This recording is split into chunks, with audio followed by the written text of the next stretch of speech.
समय पहले की बात है। तो देख घने जंगल में एक विशाल वृक्ष के नीचे घड़ी समाधि में बैठे थे। चारों ओर अद्भुत शांति थी।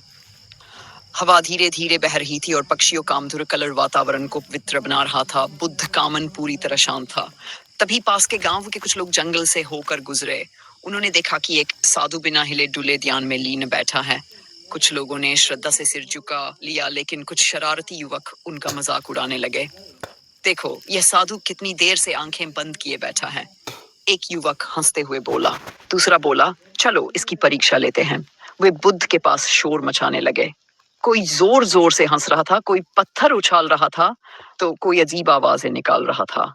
लेकिन बुद्ध की शांति में तनिक भी बदलाव नहीं आया। तभी अचानक झाड़ियों में सरसराहट हुई। लोगों ने देखा कि एक विशाल और विशाला नाग उनकी ओर बढ़ रहा है।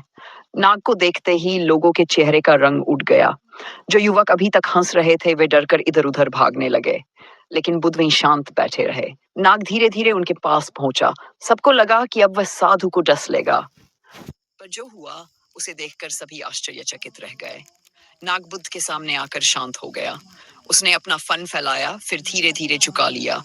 उसी समय बुद्ध ने अपनी आंखें खोली। उनके चेहरे पर अपार करुणा और प्रेम था। उन्होंने नाग की ओर देखा। वह दृष्टि इतनी शांत और दयालु थी कि नाग का सारा क्रोध समाप्त हो गया। वह बुद्ध के चरणों के पास बैठ गया, मानो कोई भक्त अपने गुरु के सामने बैठा हो। ये दृश्य देखकर गांव वाले स्तब्ध रह गए। बुद्ध ने उनकी ओर देखकर कहा, जिसके मन में क्रोध नहीं, जिसके हृदय में सभी जीवों के लिए प्रेम और दया है, उसे कोई शत्रु नहीं बना सकता। एक युवक ने हाथ जोड़कर पूछा, भगवन, आपको इस विशाले नाग से भय नहीं लगा?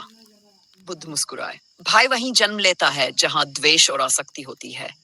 जब मन पूरी तरह शांत हो जाता है, तब सबसे हिंसक प्राणी भी शांति का अनुभव करता है।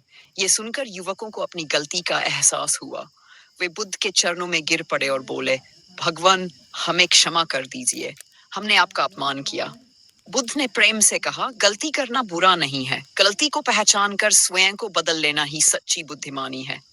उस दिन के बाद गांव वालों ने क्रोध, घृणा और अहंकार छोड़कर प्रेम, दया और करुणा का मार्ग अपनाने का संकल्प लिया। और कहा जाता है कि वह नाग भी फिर कभी किसी को हानि पहुंचाने नहीं आया।